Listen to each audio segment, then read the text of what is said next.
Hello, and welcome to Episode 1 of The Devil House of Duskvale. My name is Ian, and I will be your narrator for today. Our story begins at about 6 o'clock p.m. as a lone carriage clatters down the road, twisting its way towards a large hill on the outskirts of the town of Duskvale. Atop it lies an imposing 4-story mansion, a home that was abandoned nearly 30 years ago by its previous occupants, a wealthy local family known as the Castellanters, after their young daughter suddenly fell ill and died. Approaching it now are 6 men who have been hired to investigate the building and clear out any unsavory creatures that might have taken up residence in the intervening years. The carriage stops before the main gate of the estate, at the start of a long, winding path, grown uneven over the years and with weeds twining between the stones.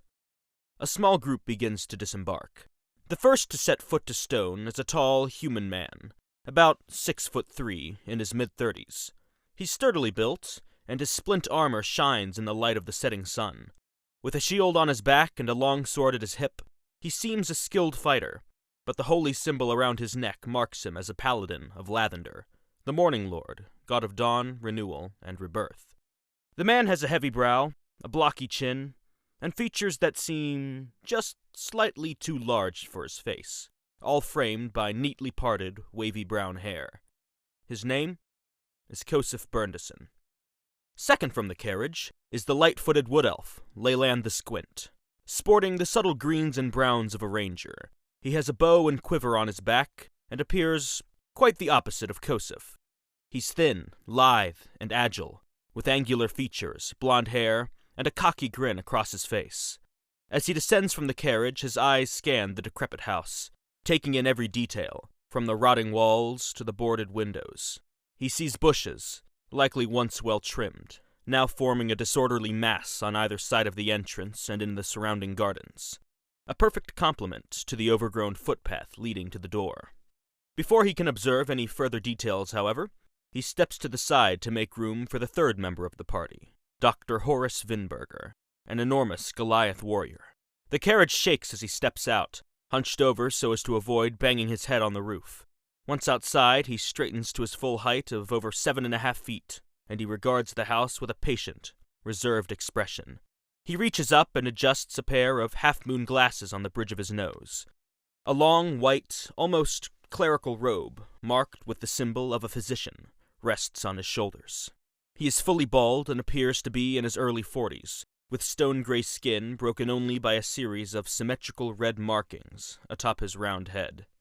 In all, he makes a very scholarly figure, although the effect is somewhat spoiled by his large, muscular arms, and the heavy gray mantle, reminiscent of an animal skin, resting on his shoulders over his robes. In his hands he carries a large, 2-handed maul, though, for the moment, its head rests on the ground between his feet. And for a moment, Vinberger seems to be the final person out of the carriage. That is, until a small gnome steps into view from behind him. But of course, height is relative. At exactly 4 feet tall, Bert is the shortest member of the party, but he is a giant among gnomes. His young face belies a man in his early 20s, although his unruly hair is a steely gray. His belt is weighed down by bags and ingredients, and a bulging backpack hangs from his shoulders.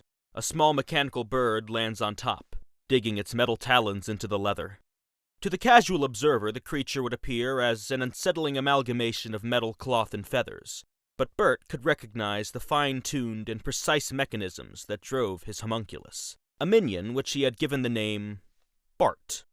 As the 4 adventurers appraised the house from a distance, the final 2 members of the expedition appear from the other side of the carriage.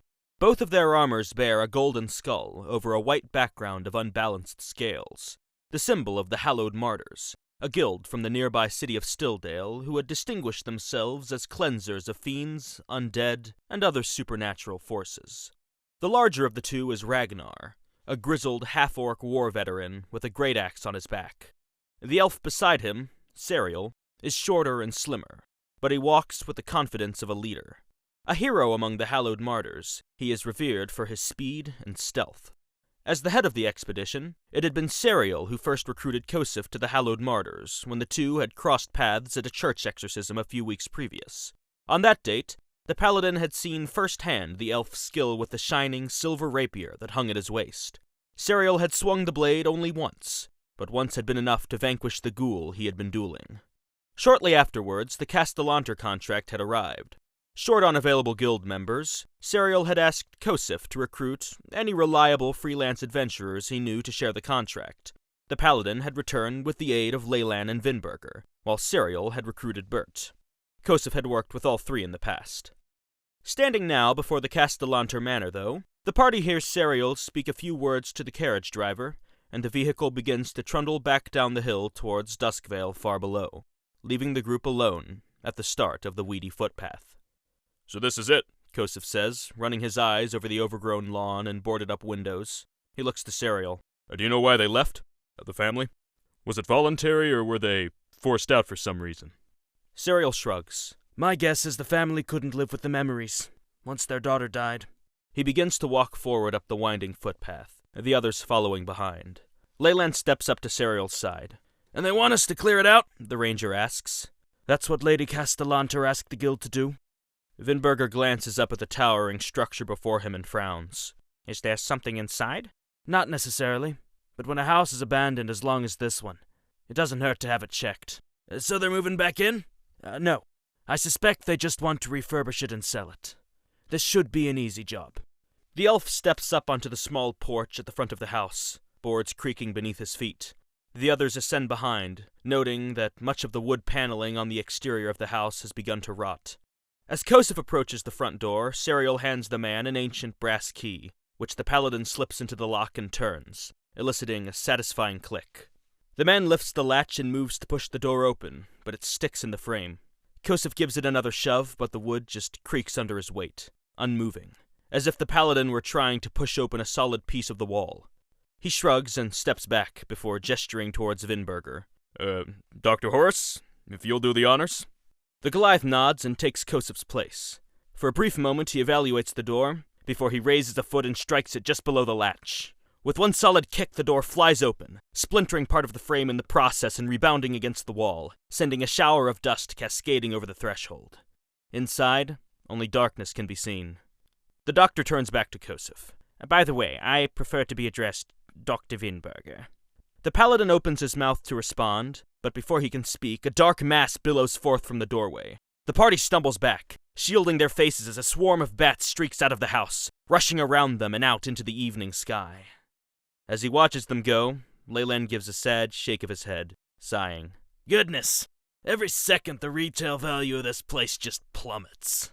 "You know, it reminds me of the caverns of Verendale, where there are those bats." "As opposed to not bats?" Bert asks. The paladin gives the gnome a strange look. "Obviously." He steps past Vinberger and over the threshold, entering a massive foyer, paneled with rich, dark mahogany. At the center of the room is a grand staircase, wide enough for several to walk abreast. The marble steps rise up and around to a second-floor landing, where the outlines of several door frames are just visible in the gloom. Two other doors stand on the first floor, one to the left of the stairs and one to the right.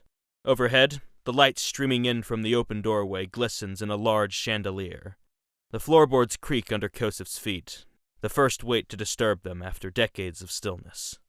Surveying the room, the group decides to clear the first floor before climbing to the second. Serial lights a lantern, and, Leyland choosing the direction on a whim, the six set off towards the door to the right of the stairs.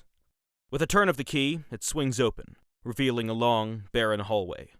Unlike the grandeur of the foyer, this wing of the house is much more plain. The wood-paneled walls seem designed for function rather than aesthetic. The passage is narrow, with a short staircase at the end and a single door beside it to the right.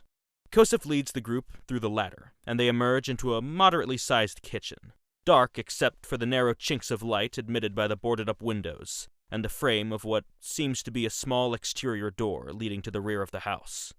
Glancing about, the room is devoid of life, like the foyer, though a few items are still littered over the counters, bowls, pots, and other miscellanea. Most notably 3 large knives, lying atop an old rag, the dark stains of rust eating away at the metal. Vinberger crosses and picks one up, scanning the oxidation with gold, aquiline eyes. As he does so, though, something about the orange-brown crust sparks a thought, a physician's recognition, and his brow furrows. "Kosef, take a look at this," he says, moving the knife nearer to Serial's lantern. What is it, Dr. Horace? Dr. Vinberger. "Kosef, not all of this is rust." The doctor points to spots on the knife. "You can see here and here, and here. There's dried blood that's caused the knife to oxidize." Kosef frowns. Can you tell how long ago this happened? "No, I'm a doctor, not an archaeologist. But it's been a long time. You can tell from the state of the metal." I see. The paladin turns to Bert. Bertram, check the cabinets. "It's just Bert," the gnome mumbles back. What? "I said my name is just Bert. What did you ask again?" The cabinets. "Oh, yeah. The gnome clambers onto the counter and pulls open one of the wooden cupboards lining the wall, and he is buffeted by the overwhelming scent of rancid food. Rotted grains spilling out of rotted bags, and dried meats that went bad long ago still line the shelves. Meanwhile, Leyland lingers at the doorway, peering up the stairs at the end of the hall. There are barely half a dozen steps in the ascent, and at the top he can just make out the forms of ancient bedrolls. He mounts the first step, but Kosef calls over. We shouldn't go up any stairs before we've cleaned out this whole floor. But we can go ahead and check this out, the elf replies, walking the rest of the way up the stairs. He emerges into a small, cramped room, possibly a servant's quarters based on the proximity to the kitchen, and the first detail that stands out to him are the two beds. Whereas one would expect the maids and footmen of such a wealthy house to live in relatively comfortable conditions, the beds in this room are not even cots, merely frayed bedrolls on blocks of wood that would have been shameful in a hovel. Leyland's eyes quickly slide from the pallets, however, as he notices small chests at the foot of either bed. The rest of the group appears behind him, and Bert quickly unslings his pack and starts digging through it, searching for some tool or device that could open the locks. But Vinberger just shakes his head and casually snaps the rusted lock off of one of the chests with his bare hands. He flips the lid open to reveal a sad collection of worthless trinkets, moth-eaten clothes, and a slim book, possibly a diary. Mr. Vainberger could— "Dr. Vinberger!" "I was just about to." The Goliath kneels down and withdraws the small book from the chest, opening it with a single large hand. He clears his throat and opens his mouth, preparing to read, but no sound comes out. The doctor blinks, running his eyes over the pages, trying to comprehend their meaning. The formatting of the entries seems more or less consistent with a journal, but the words themselves are not written in common, nor in giant or dwarvish, and yet they seem disturbingly familiar. Peering over Vinberger's shoulder, difficult even with the Goliath kneeling, Leyland finds himself in a similar predicament. He recognizes elvish stylings among the words, but they're paired with a harsh, angular script he can't decipher. As Kosef glances over the page, though, the paladin suddenly finds familiar words leaping out at him. Words he had never spoken, but whose meanings he had learned while training in the Temple of Lavender. Words in Infernal, the language of devils and the 9 hells. The paladin takes the book from Vinberger's hand and examines it more closely, his mind now forming the words into coherent phrases, and he quickly realizes that it's not written in just Infernal. Throughout the diary, the devil script is interspersed with sections of Elvish, like some strange hybrid language. Kosef begins to flip through the pages, skimming the entries, but even with a cursory glance, images from the account begin to fill his mind. As suspected, it's by a servant of the Castellanter family, describing their life and the family's employment. The first entry Kosef reads is a weeping description of how the author and another servant were brutally beaten by the mother of the house, Lady Castellanter, for over-seasoning the night's dinner. Turning the page, Kosef sees another, virtually identical account, though this time the recipient of the mother's wrath was a gardener, who had damaged an ornamental shrub in the backyard. Kosef frowns, turning another page, but as he continues to scan the journal, he just sees more and more passages describing the same scene. It seems as if every other entry contains some instance of abuse. On one page, Kosef finds a particularly grotesque narrative, in which the mother slashed open a misbehaving servant's back with kitchen knives, and then refused to treat the wounds, forcing them to heal on their own. All the while, the employee was compelled to continue their duties as if nothing had occurred, fighting through the agony of the cuts, because the pain from the slashes was preferable to the additional retribution they would face from the mother, should they falter in their tasks. The paladin grimaces and closes the book, relaying the information to the others, who stand silent for a moment. Finally, Vinberger nods towards the other chest. Maybe there are more clues in there. He raises his maul and strikes off the lock, Bert moving in to investigate once again, but this time, the only items of note that the gnome finds are a small coin purse and 8 red candles, which the group distributes amongst themselves. With the evening wearing on, though, and nothing more to be found in the room, the 6 retreat back down the servants' hall and re-enter the foyer, before crossing its length to reach the second first-floor door. Trying the handle, Kosef finds it unlocked, and he passes through into the other wing of the house. Beyond is a long hallway, like the servants' passage, though wider and richer. A singular boarded window rests at the far end, and 2 doors provide exit. One is set at the far end of the right wall, very close to the window, while the other branches off to the left, about halfway down the corridor. Kosef attempts to open the latter, but finds it locked, and the house key doesn't fit. The paladin shrugs and turns to Vinberger. Dr. Horace, the honors? Yes. The doctor assumes Kosef's place before the door and takes a step back, pressing himself against the wall opposite. And it's Dr. Vinberger! He charges forward and breaks through the door with a well-placed shoulder check. There's a crack and the bolt tears through the frame, scattering bits of wood all over the carpeted floor within, and sending a shower of dust falling over the Goliath. Leyland shakes his head. Real estate value. He gives a thumbs down. Plummeting and plummeting. Inside, Vinberger glances at his new surroundings as the others file in behind him. The room seems to be an old library, of respectable size. Dust lines the shelves, and the ceiling crawls with spiders and cobwebs. There are no other doors, although several large, boarded windows are set into the right wall. Before the house's abandonment, it was likely that they filled the room with sunlight at all hours of the day. Bert crosses to a shelf and strokes his chin. He reaches up and pulls a random book from the shelf. He purses his lips and slips it back into place. He takes a few steps to the right and pulls another book. What are you doing? Checking for a secret door. Bert removes another book, but puts it back when, again, nothing happens. He reaches for a 4th tome, but Leyland sets a hand on his shoulder. Let's not pull every book quite yet. I think we should turn around and head out. Go through other doors. Kosef echoes in agreement, and the paladin steps back into the hallway, followed by Serial, Ragnar, Vinberger, and Leyland. Bert departs last and emerges just in time to see Kosef and Vinberger step up to the hallway's other door. Like the library, it's locked, and the key that Serial gave to Kosef doesn't fit. Unlike the other door, this one is heavy, better made, and secured by multiple locks. Kosef draws back and with one solid charge buckles the door with his shoulder, snapping all but the primary deadbolt. On the other side, he hears the tinkling of metal as the broken locks, torn from the frame by his assault, fall to the floor. He holds out a hand and Vinberger passes over his maul. For a moment, Kosef struggles with the weapon's weight, but then he draws it back and heaves it into the center of the door, where the lock meets the frame. With a loud snap, the door swings open and crashes into the interior wall.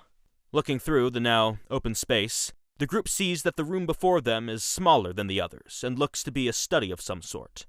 Like the rest of the house, it's aestheticized with beautiful, dark mahoganies. An ornate desk of black wood and a matching chair sit on a small circular rug. The floorboards are made of dark oak, as are the slim bookshelves that line the walls. As he enters, Kosef gives a sideways glance to the ruined door and to the 2 large holes of buckled planks now pounded into its face. He nudges it with his boot, and the bent hinges let out a loud shriek. We've got to remember to deduct all these door damages from our payment later. They don't care, Serial says. They just want it clear. They're going to refurbish it anyway. As they talk, Leyland begins to sift through the desk. Most of the drawers are empty, save a handful of discarded items. Abandoned quills and stray blotting sand lodged in the grooves of the wood. In the bottom drawer, however, the elf's eyes do find a locked strongbox. Heaving it onto the desk, Leyland steps aside, allowing Bert to send a frosty spray over the lock, encasing the metal in ice. The gnome slips his dagger inside and twists, trying to snap the now brittle steel, but can't quite manage. So Vinberger raises his maul and strikes it off for him. The lock falls to the ground with a dull thud. Kosef pulls off the lid and removes a stack of parchment. Leafing through the pile, most of the papers are rotted beyond legibility, but one, lying at the very bottom of the stack, survives. Though crusty and yellow, the sketch it contains is still whole. On the page is a strange seal, a circle bisected by an arrow, and surrounded by X's, dots, and squares. Around the perimeter is written the word Asmodeus. With a concerned frown, Kosef stows it in his bag. Finding nothing else of note in the study, the group moves back into the hallway and the cracked light of the boarded window, although the previously bright white sunlight now filters in with the golden hue of evening. Kosef peers through the gap between two boards, looking out over a steeply sloping hill towards the horizon. From his vantage, he can't quite see the sun, but the darkening sky indicates there's a little under 2 hours to sunset, making it about 7 o'clock. The group returns to the foyer and, the downstairs being fully cleared, begins to ascend the stairs for the first time, slitted sunlight from sealed windows striking their backs as they climb. After a moment, they reach the second-floor landing and find themselves in a long hallway, partially exposed to the foyer and lined with railings. To the left, the hall extends, barren and unbroken save for 2 doors on the right side. The nearest is only a pace away from the top of the stairs, while the other lies at the very far end of the passage, a door which Serial postulates might lead to the 3rd floor. To the group's right, though, they see many more doors, about half a dozen in total, lining either wall. Ignoring that route for now, though, Kosef approaches the first door down the left passage and pushes it open, finding it unlocked. He enters and sees what appears to be a young boy's room, with a small blue bed, an open crate of toys, and an armoire in one corner. Vinberger and Leyland kneel by the toy chest and begin to examine its contents, finding small nutcrackers, wooden swords, toy boats, and other items. Leyland withdraws one fake sword of particularly good craft, and Vinberger notices a few words carved into the side. "To help you in your travels," he reads. "Dad." Leyland glances back to Serial. "Did they have any children other than that one daughter?" The other elf nods. "As far as I'm aware, they had 4. There was the little girl who died, Elzarina, and her twin brother, Terenzio. Then there was their eldest son, Osvaldo, and a 4th child that I don't know much about. The family moved out when it was still an infant." Serial gestures to their current surroundings. "If I had to guess, I'd say that this was Terenzio's room." Kosef nods and draws open the armoire doors, finding most of its contents to be a series of identical boarding school uniforms, sized for a boy of about 11 or 12. Finding nothing unusual, the paladin closes the dresser and makes for the exit, the others following after him. Re-entering the corridor, he crosses to the other side of the stairs and approaches the nearest door on the opposite wall, diagonal across the hall from the room he had just left. He reaches for the handle to test if it's still locked, but the moment his splint gauntlet touches the metal, a faint, tinkling music creeps into his head, like the sound of a music box, coming from the other side of the door. The paladin gasps and takes a step back, but the moment his gauntlet loses contact with the door, the music ceases, and Kosef is left standing, unmoving, his hand hovering in the air a few inches over the handle. Leyland leans towards him. "What's going on? Did you hear something?" Kosef sets his jaw and nods. "Everyone get your weapons out. When I grabbed that doorknob, I heard ballet music." The other adventurers glance between each other, uneasy, and follow his advice. Seeing the others prepared, Kosef reaches out for the handle again. In an instant, the music is back, tinkling in his mind like a tiny pair of chimes. With a quick twist, he unlatches the door and pushes it open, the music still playing in his head. The room before him is dark, and appears nearly identical to Terenzio's room in both size and furnishing. The only notable difference being that the bed, unlike the delicate blue of the first room, is pink, and shaped into a small 4-poster with butterfly-patterned curtains. Kosef takes a cautious step inside, and the music stops, plunging the room into silence. A chill wind drifts by the paladin's neck, even though the window is closed and boarded shut. Kosef peers behind the door, but sees nothing there. He readies his sword and advances further into the room, his companions fanning out behind him. As the paladin passes by the bed, his eyes fall upon a small desk, previously hidden by the bed's curtains. It's completely clear, save for a small, open music box, with a tiny ballerina inside. Kosef eyes it, wary, before approaching. Vinberger joins him, and the two stop in front of the box, watching it, as if expecting something to happen. But the room remains still. Vinberger reaches out a tentative hand and lifts the case with gentle fingers. He examines its surface, and the tiny dancer within. Finally, his hands find a small winding key in the back. He glances around the room to where Leyland is flipping through the flowery dresses in the armoire, and to Bert, examining the bed.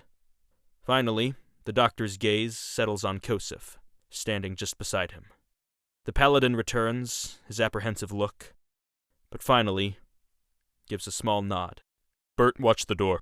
The paladin backs away from Vinberger as the Goliath begins to wind the music box, filling the room with the soft clicking of gears. The other members of the group glance around the room, before fixing their gazes on an object of interest. Leyland stands by the armoire. Kosef watches the toy chest, and Bert guards the door. Serial and Ragnar stand together, readied, the former with his hand on the hilt of his silver rapier. With a final click, the box stops winding. Vinberger hesitates another moment, and then sets it back on the desk, removing his fingers from the key and allowing it to play.